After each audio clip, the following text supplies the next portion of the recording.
welcome to Write On with Tom Fallwell, a bi-weekly podcast focusing on interviews, novels, reviews, and upcoming releases from indie authors. Now, here's Tom. Hello everyone and welcome to episode 9. I have another great interview for you today with author Claire Buss. Also, a couple of great book readings from Darklands by M.L. Spencer and Wielders of Arantha, Book 2, Queens by Patrick Hodges. The latter is a special treat and preview of Patrick Hodges' book, which will release very soon. Just a reminder to everyone, this podcast is now bi-weekly, and I again encourage all to provide news about book releases and events by emailing me at news@tomfallwell.com. Any newsworthy information you provide is greatly appreciated, since I don't have the time to be a roving reporter. Before I get started with today's episode, let's hear a word from one of our great sponsors that make this podcast possible. C.G. Blade's Pseudoverse novels are a sarcastic look into mankind's race to develop the first conscious artificial intelligence and achieve singularity.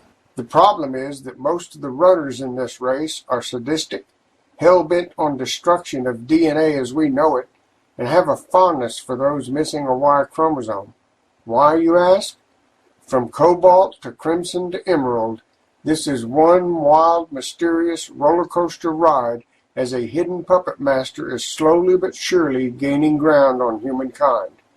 C.G.'s newest novel, Onyx, goes back 26 years before Cobalt and explains the beginning of it all. Will humanity finally become steady? Tropa is all around us now as heliotrope starts to take shape.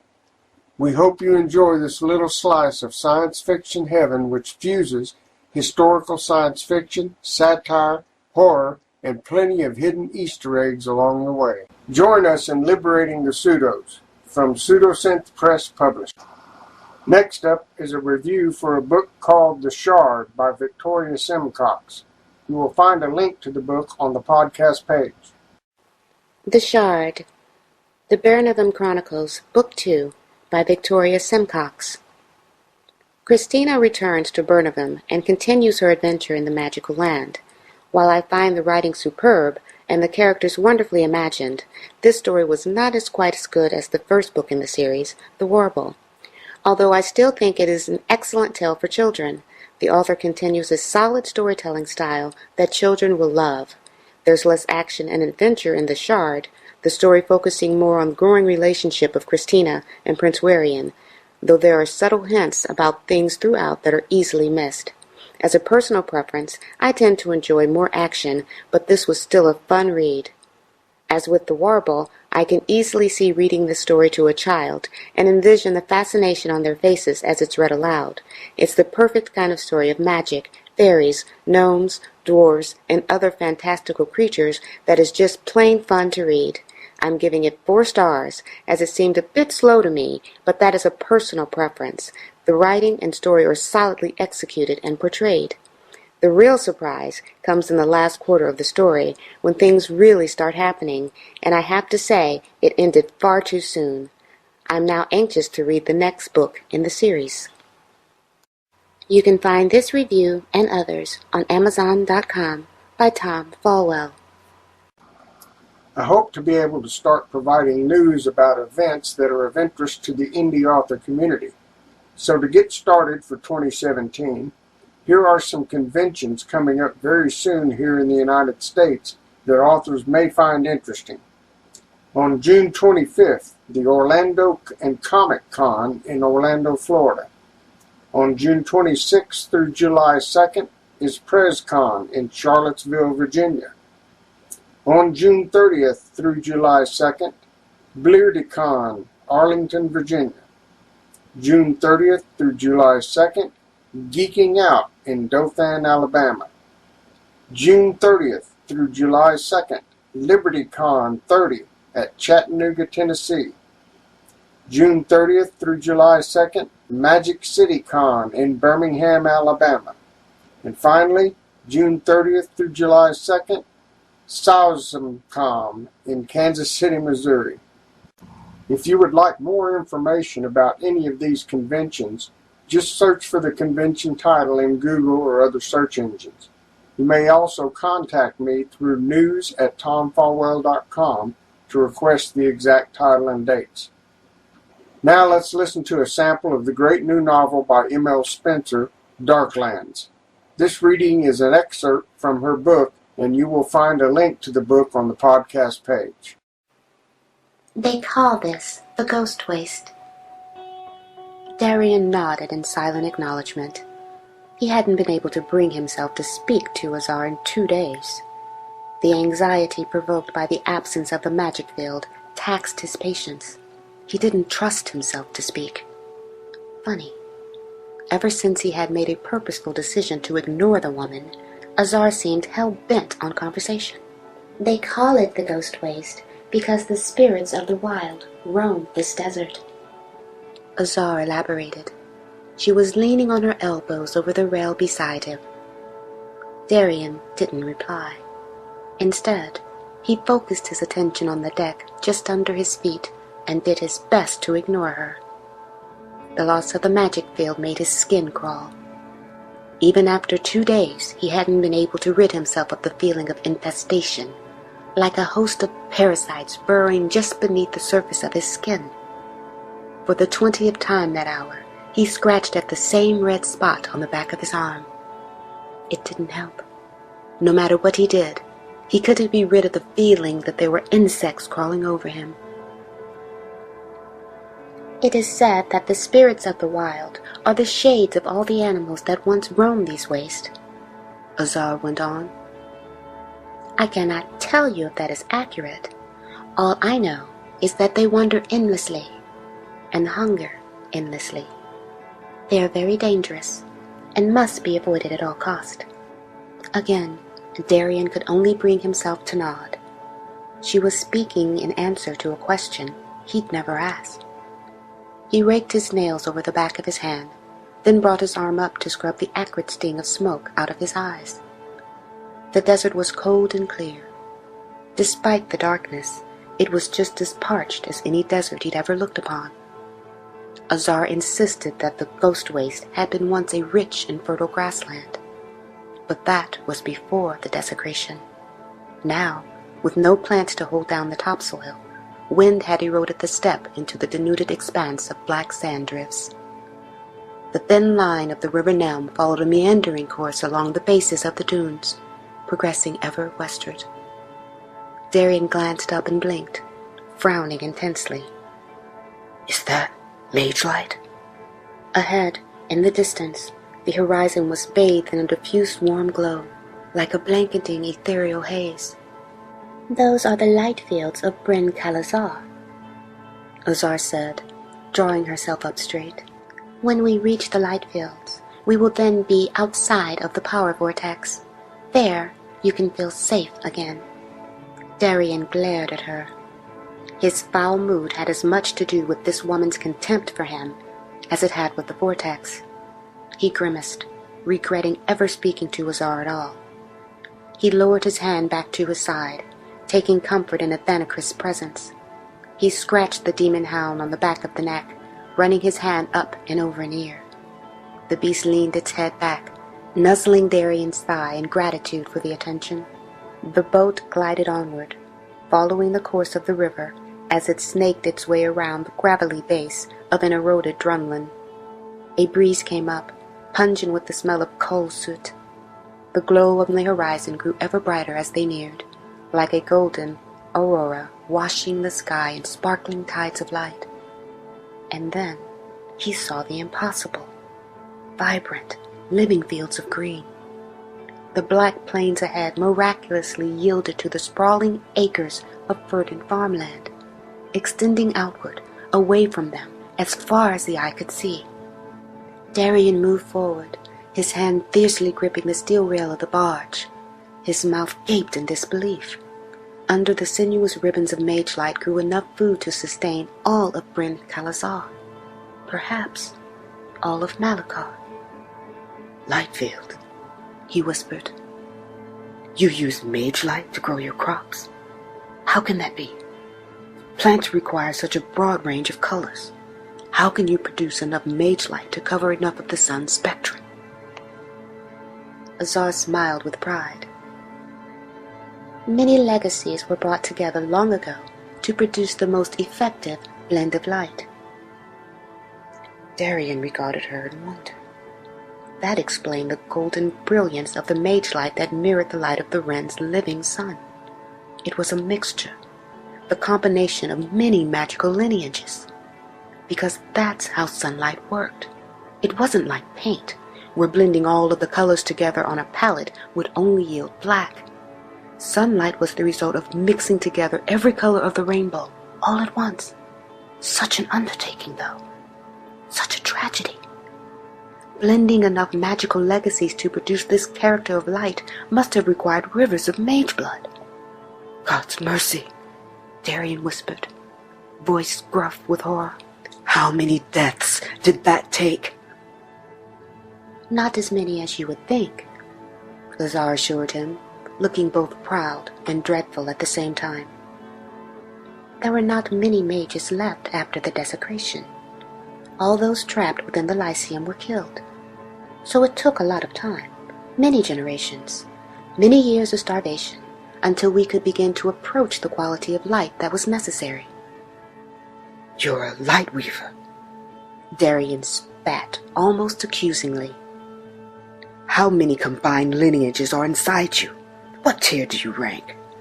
The number of lineages doesn't matter. There's no record for that. But I can tell you that I'm second tier. Second tier? Yes, second tier.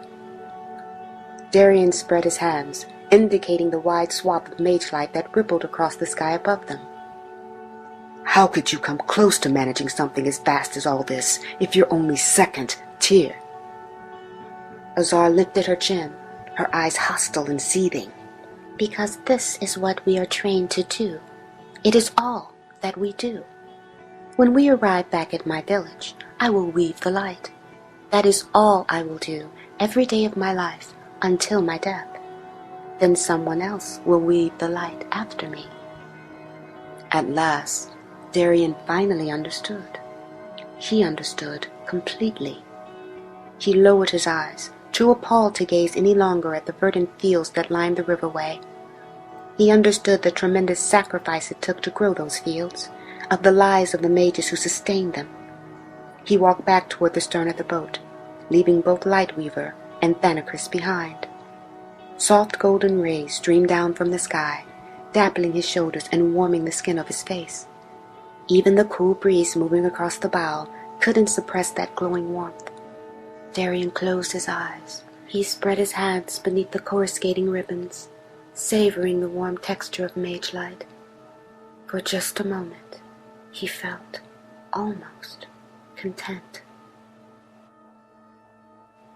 This has been an excerpt of Darklands, Book 3 of the Renoir Saga, by M. L. Spencer. Once again, you will find a link to Darklands on the podcast page. Many thanks to M.L. Spencer for providing our podcast with an excerpt from her newest book. Are you a new indie artist looking for a way to market yourself? Maybe it's time to go indie now. Go Indie Now is an online platform that highlights, fosters, and supports indie artists of all art forms. Our shows on YouTube do everything they can to bring an audience to what you're doing. So head on over to goindienow.com, find our channel on YouTube by searching Go Indie Now, all one word, and remember, it's always time to go indie now. We'll see you there. We have with us today Claire Buss, who has a book out called The Gaia Effect, a little bit of science fiction, and I think it sounds pretty interesting. So just to get things going, I'm going to let Claire tell you how she got into being a writer. Claire? Okay. I used to write a lot when I was younger, and then, like a lot of people, life got in the way and I stopped doing it. And then I was walking past my local library when I saw a workshop, a writer's workshop. I thought, oh, that sounds good. I'd love to do that, get back into it. So I signed up and they were full. And I thought, I had an email from the lady organising it, and she said that the interest had been so high that they were planning to run another course. So I signed up straight away and went along, and one of the first things they did was talk about this competition that they were running. Mm-hmm. And I thought, oh, okay, what do you have to do for that? And I completely misread it and thought that all you had to do was write an opening chapter. So I thought I could do that.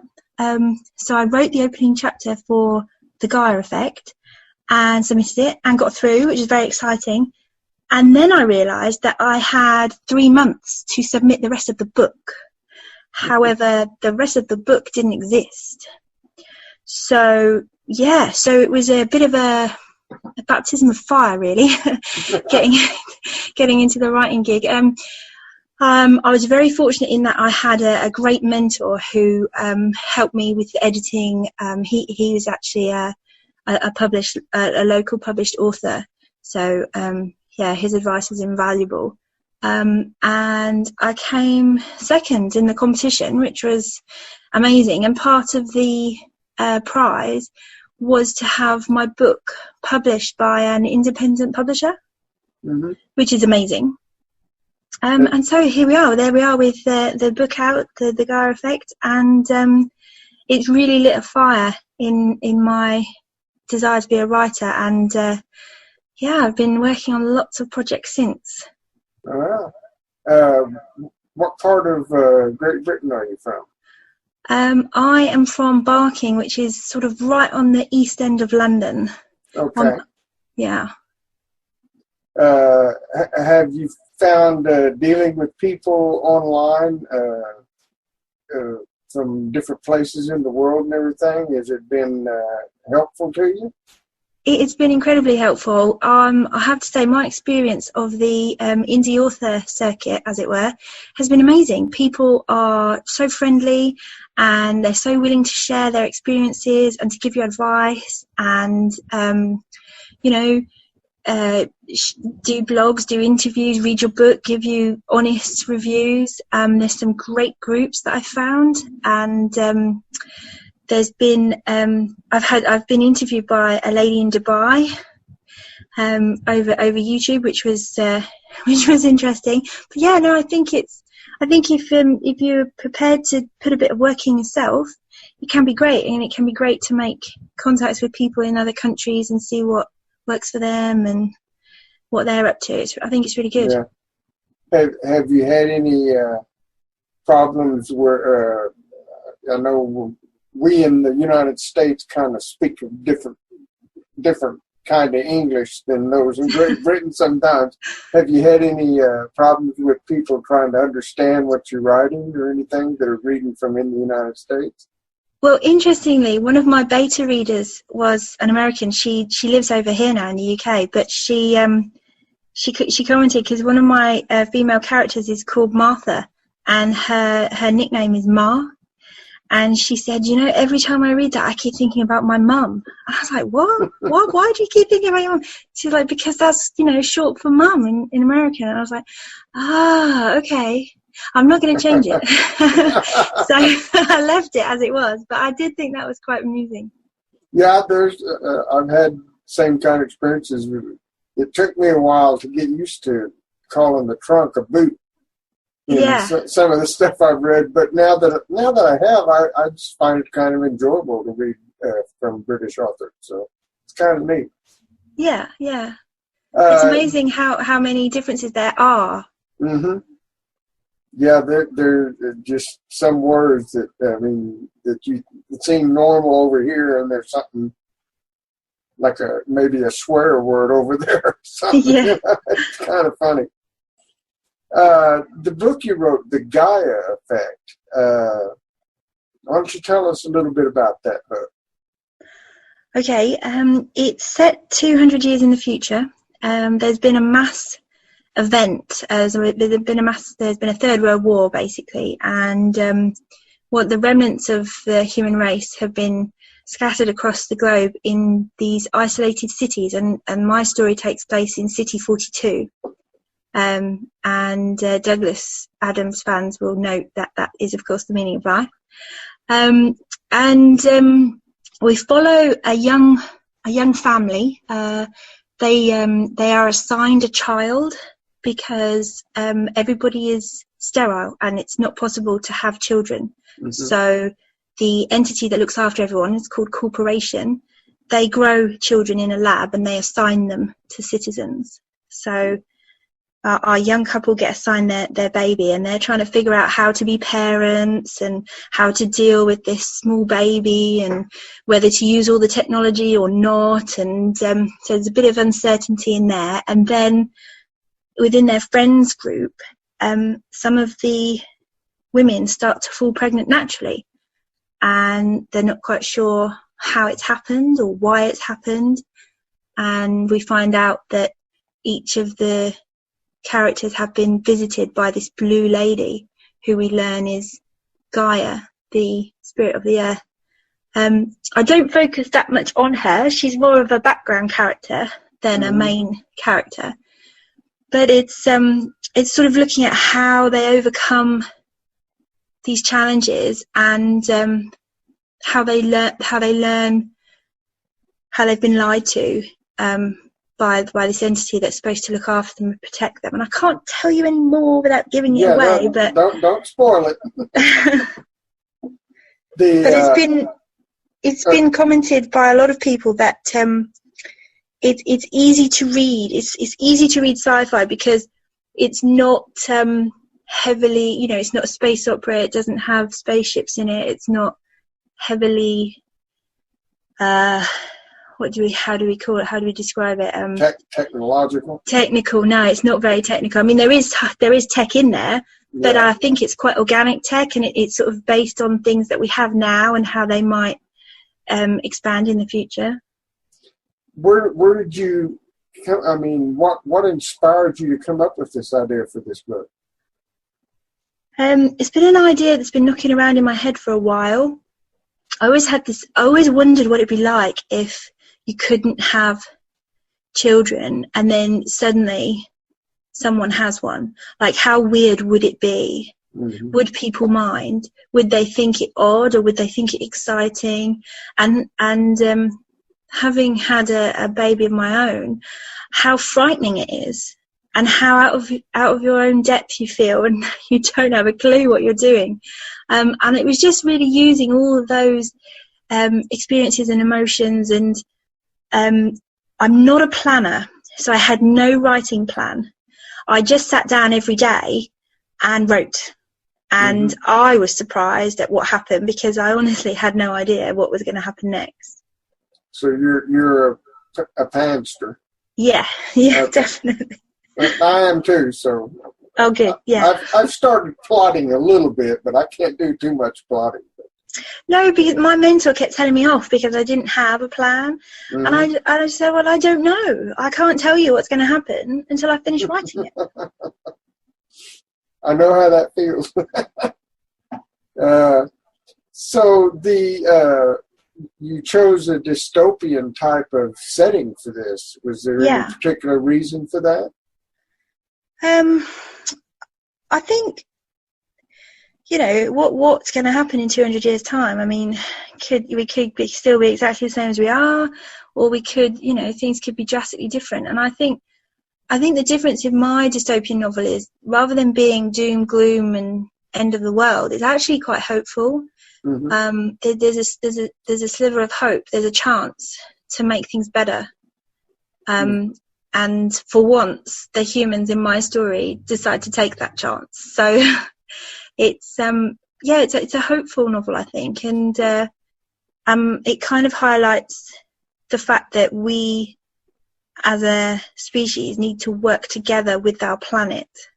Because the Gaia effect is an actual scientific hypothesis. It's an actual term, and it talks about how the Earth as an entity will right itself eventually back into balance, and it will right the things that we have done to it. It might take millennia, but it will get back into balance. Mm-hmm. And I just found that such a fascinating idea. They use that in Jurassic Park, I believe, when he said that life will find a way. Yeah. So Yeah. that's interesting. In what are you writing full time? Are you still writing? Do you have any plans for anything else? Or? Yes, I'm still writing. I've written a completely different novel. This one is a humorous fantasy, shall we say, a bit Terry Pratchett-like. Which, as I say, that's finished, so I'm just editing now. Dragging my heels a little bit, I admit, because I do find editing quite difficult. I have a short story coming up in an anthology, which is very exciting. I don't have the publishing details yet, but I will obviously be sharing that on all my social media stuff. And there is a sequel to The Gaia Effect. The only problem is it's still in my head. So I need to start, not planning, but I need to start writing that. I have a few ideas of where it might go. But yeah, I'm quite excited to start writing it. But I think I must finish editing first. Yeah. Otherwise, you know. I know I'm working on more than one thing at a time too. It can get difficult. Are you writing full time or? Well, I'm a full-time mum Okay. and housewife, so I try to write as much as I can. Okay. I think sometimes when you have all day to yourself, well, we have half a day to yourself. You think, yeah, I'll get some writing done, and then you think, well, I'll just do this job, and I'll just answer those 50 emails, and I'll just do, and then all your time is gone, and you think, okay, well, I'll try again tomorrow. But I do think that getting into a habit of finding a chunk of time that's just your writing time is invaluable, whether you work full time or whether you're at home full time, because without that it's so hard to get that time to write, especially when you're not a planner, because everything's a bit more fluid, I think. Were a lot of people asking about a sequel to The Gaia Effect? They are now that people have started reading it. I've had a lot of comments in my reviews saying, what happens to this person? What happens next? Is there any more? Who is this character? Can you tell us what happens next? And I think it's quite exciting that other people want to know more about this little world I've created. So I'm a bit intimidated about writing a sequel, but I have some really good ideas. So I think the trickiest bit is going to be keeping it fresh, because a lot of reviews have said that my book is a fresh take on a sometimes genre that's been done to death. So I want to make sure that my sequel keeps that freshness somehow, and doesn't, because I read a lot of sci-fi fantasy books, and I think it's quite difficult sometimes to distance yourself from what everyone else is doing. So for myself, it took me about 3 books to finally develop my own style instead of trying to write like other people. Yeah. Well, I'll admit my current book, The Rose Thief, it's an unashamed attempt at parodying Terry Pratchett, because I loved him so much. I wanted to write something sort of in honor of him, and I've just allowed myself to use everything about his style of writing that I loved. And I think I'll end up ebooking it just for my own pleasure, and if anybody else reads and likes it, then that's great. But it's been so much fun to write that I'm really glad I did it. I wouldn't normally recommend that writers try and copy someone else, but on this occasion it's been a lot of fun. Well, I think we have to start out with that way, being inspired by someone, especially. I mean, I'm sure we all have a favorite author that inspired us. So, your characters, we don't get a lot about them in the blurb here. just kind of a name and a little bit about them. How well do you develop the characters? Are they someone that were you familiar with them as you started to write? Are they based on someone you know? They're not based on anyone I know intentionally. Okay. I did sit down and do some character outlines, because I have quite a lot of female characters and I was worried about them all being the same. Mm-hmm. So for my own benefit, I wrote down character backgrounds, what they looked like, what their interests were, favorite songs, favorite movies, things like that. Things that wouldn't go in the book, but that in order to write from their point of view Mm-hmm. would help me get their personalities sorted out. I think possibly the couple, Kira and Jed, they are to an extent based upon my husband and myself, but mostly because of that interaction between the two of them. I mean, you always write from your own experience. Yeah. So you can't help but have that blend in somehow. But I wouldn't say they are exact copies. Yeah. And interestingly, friends and family that have read the book haven't come to me and said, well, clearly Kira is you. So I think I managed to get away with using a bit of my personality, but not all of it. So that was good. Is there who was the author you said inspired you the most? One of my favourite authors is Terry Pratchett, but I mean, he writes fantasy, tongue in cheek. Mm-hmm. Yeah. So nothing like the Gaia effect. I'm not quite sure where that came from. As I said, I think it was something that had been humming around in my head for a while. And when I sat down to write the initial first chapter, that's just what came out. Mm-hmm. And so it was a case of, okay, well, now I've met these characters, I have to continue talking to them and finding out what they want to say.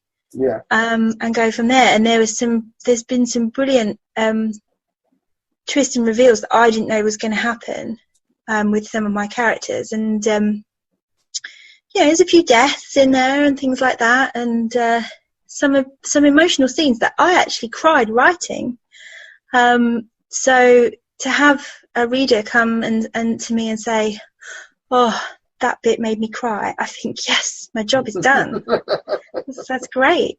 I actually had someone email me the other day and say that they, I'm taking it as a compliment, that they were really impressed at how well I had written male characters, because in their experience, often female indie writers don't write great male characters. So I thought, okay, that's good.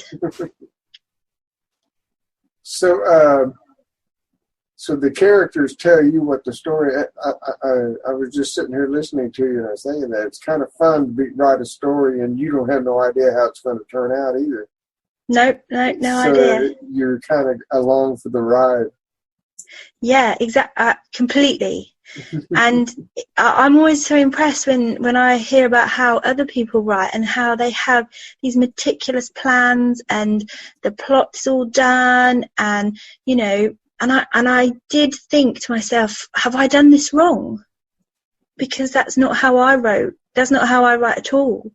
Yeah. And there was quite a lot of self-doubt for a little while, and then I thought, well, it's the way I've done it. It's the way that's worked for me. So that's the way I'm going to carry on. And Rose Thief was exactly the same. I had no plan, no idea, no clue what was going to happen.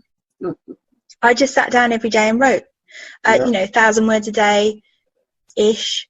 And I used to get really excited thinking, right, what's going to happen today? Where are we going to go now?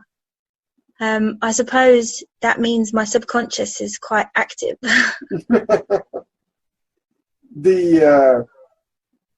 The book you're writing now is, what was the title? The Rose Thief. The Rose Piece? The Rose Thief. The Rose Thief. Okay, sorry. That's okay. The Rose Thief, and that's a fantasy. Yeah. What is this? Are you creating? Is there like a whole new world you're creating for this, or is Yep. it? Yeah. It's a whole new world.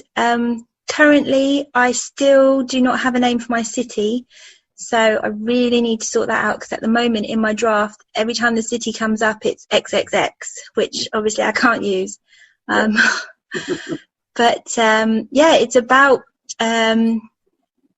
basically the emperor, in all his wisdom, decided to magically spell his red rose with the power of love, and a thief decides to steal it. And when they steal the rose, the kingdom loses its love, and everybody stops caring, and they all sort of, stop living. They're just sort of there. And it's up to my main character, Ned, who is a thief catcher, to get to the bottom of the theft. And it all gets a bit complicated, because we find out that the emperor is really a woman and not a man, and he falls in love with her. And the thief that steals the rose is an evil warlock who's working for her father, and her brother is also a thief catcher. So there's a lot of twists and turns, and I have loved writing every single minute of it, and I've really gone in to make fun of fantasy tropes, and to poke fun at it. And I've got vampire mermaids, and I've got magic that goes wrong, and I've got I can't tell you too much, because I just want to talk about it all the time and give it all away. But it's different. It should be fun. I hope people who do choose to read it really enjoy it and have fun reading it. It sounds quite interesting. Yeah. In dealing with like on Facebook and stuff, social media, is there any particular outlet that you prefer over the others? I think I'm more comfortable with Facebook and Twitter. Twitter's quite new to me. I'm getting the hang of it, though. I try to keep my personal stuff separate to my writer stuff. Mm-hmm. So, but then, as I'm sure, as a writer, you often don't have a lot of news, because you're so busy writing or editing or whatever. So I found you've got to be quite organised, I think. You've got to be quite organised, and you've got to plan ahead a little bit and think about what you want to share and talk about to keep it fresh, because social media moves so fast that if you're not on top of it all the time, you're very quickly lost. Yeah. I'm sorry. Go ahead. No, I was just going to say, especially on things like Twitter, where it moves incredibly fast. Mm-hmm. Does your publisher do promotion for you, or do you have to do your own promotion?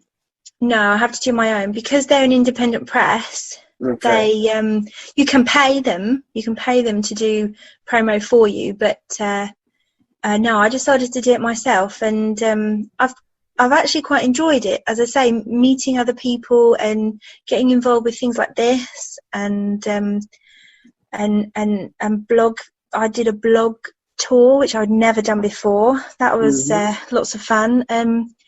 And just trying out all different things, because when I come to publish my next book, I'll be doing that all by myself. So I've kind of used Gaia as a testing the water a little bit for what sort of things work. Okay. So your next book, you're going to just self-publish? Yes. Okay. Is there a particular reason you want to do it that way? Or? I think it'll be good to go through that process, because I don't know how it all works, because, as I say, the Gaia Effect was published by an independent press called New Generation Publishing, and they put it on Amazon for me, and it's print on demand, then they sort all that out. Yeah. So with Rose Thief, I'll be doing all of that myself, I assume, going through KDP or I think Create Space is winding up a bit, isn't it, now on Amazon? But like researching that, chatting to the friends I've made in the indie author world, and finding out what works. Because I can't, with the Gaia effect, I can't do ebook giveaways, and I can't get involved in things like Smashwords and things like that. So it would be really good to do all of that and have that experience. Because I think unless you've done it, then you just don't know what works. Yeah. Well, it sounds like you got a real interesting book here, and you got something else coming out. You're spreading out from science fiction to fantasy, so yeah, you got a lot to look forward to. We're going to have the link to your book and to your author page on Facebook, on Amazon, on our podcast page. So we'll make sure everybody can find you. Yep, that'd be great. And I want to thank you for coming and spending some time with me and talking with us on Right On with Tom Fallwell. Thank you. Thank you very much. Here's a word from another one of our fantastic sponsors. Hello, I'm Kay Gantus from Author Assist. I'm a freelance writer and author of 8 books and over 35 publications. I have been in this business for over 25 years, and I am proud to call myself an indie author. However, being independent comes with a lot of responsibilities that take time, skill, and experience, all of which I have, and for this reason I now offer my time and experience to other indie authors. My services include, but are not limited to, virtual assistance, social media consultancy, marketing and promotional management, blog tours, event and party hosting, setting up and the promotion of Head Talker and Thunderclap campaigns, branding, logo design, narration, book trailers, newsletter and sign-ups, bookmark design, teaser and banner design packages. All permanent positions and services come with regular updates via video meetings or phone calls. Even when our arrangement has ended, I'm always around to give advice and answer any questions that the author has. If any of these services interest you and you'd like to discuss them further, then please get in touch with me via Facebook at kgantus Author Assist or email kgantusauthораssist@gmail.com. Samples and testimonials are available on request. I look forward to chatting with you. I have another great book reading for you today. This one is from a book that is coming very soon but has not yet been released. This excerpt is from the second book in Patrick Hodges' great Wielders of Arantha series. The first book, Pawns, has been met with some wonderful reviews. And if this excerpt is any indication, the next book, Queens, is going to be just as thrilling. Time dragged on. Minutes stretched on interminably as the rain soaked the huntress's tunics to their very skin. Kilia's robe became heavy. She had no choice but to remove it, shivering in the chill wind. She cast a glance westward, straining her eyes, hoping to see the magnificent outline of the Talon streaking towards them, but saw only the vague shimmer of the sun, hiding behind a dense bank of clouds covering the horizon. A game. The most important game in all of creation will be decided here, on this remote patch of land. The fate of Elystra, of Earth, of countless others depends on us. A tiny flame engulfed her palms of her hands, which vanished as she clenched them into fist. To her right, Georgie pointed and screamed, "I see something!" Through the drizzling rain, a half-mile distant, they came. 20 men, riding their merricks like every demon in the fire realms was giving chase, thundered into view. Their chests and heads were covered in armor, and each man wielded a fearsome-looking longsword. It has begun. Arantha, protect us. Zarina! Kilya called, drawing the young wielder's gaze. You know what to do. The Calva-keeper faced the oncoming horde of merrics. She placed her hands against her temples, staring unblinkingly as she reached out with her mind. The merrics' reactions were nearly instantaneous. Several of them stopped dead, causing their riders to pitch forward and topple to the ground. Others stood on their hind legs, bucking the soldiers from their backs, while the remainder veered off in different directions, ignoring the riders' commands and kicks. 12 men, momentarily dazed from their fall, recovered both their wits and their swords. Grim-faced and determined, they resumed their advance on the plateau, a brisk stride at first, then a full-on sprint, screaming battle cries as they brandished their blades above their heads. Georgie! Kilya yelled. Let us send our guest a greeting! The fair-haired water-wielder smirked and held her hands out in front of her. Her arms moved with practiced ease, her palms surgical instruments as she manifested her powers. Kilya mimicked Yarji's gestures, and together, a large mass of water lifted from the river Ix. With a thrust of their hands, the two women transformed the hovering liquid into super-hot steam. In unison, they panned their hands to the right, wrapping the mist like a deadly blanket over the charging soldiers, who were now only 50 yards distant. The riders' armor, which covered their chest, torso, and arms, were designed to protect them from conventional things like arrows or even bladed weapons. However, they proved a detriment in the face of the wielder's fury. Not only did the scalding hot steam burn the exposed skin of their faces, forearms, and shins, but it heated the Masonite armor to a temperature that would sear the cloth of their tunics beneath it, as well as the skin beneath that. Several fell to the ground, their legs thrashing and twitching as they covered their faces with their hands. A few others, strong enough to endure the pain to remain standing, tugged at the clasp that held their armor together. Through sheer force of will, they managed to shed the armor, letting it fall to the muddy earth. By this time, the steam had dissipated into the atmosphere. Kilya and Yarji were unable to maintain it against the pelting rain and the wind, but it had done its job. The men had no sooner slogged off their armor when Ibina gave the huntresses the order to fire. Several dozen arrows ripped through the air as they flew en masse toward their targets.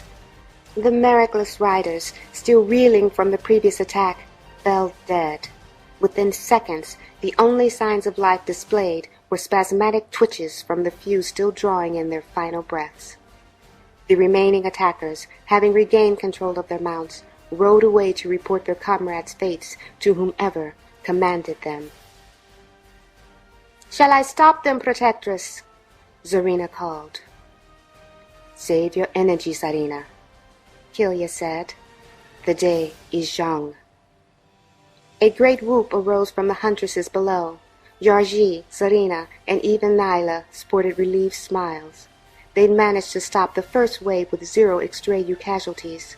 In fact, the enemy hadn't even come close. Kilya, however, remained reserved. For the first time in their long history, lives had ended at her sister's hands. At her hands. And it was only beginning.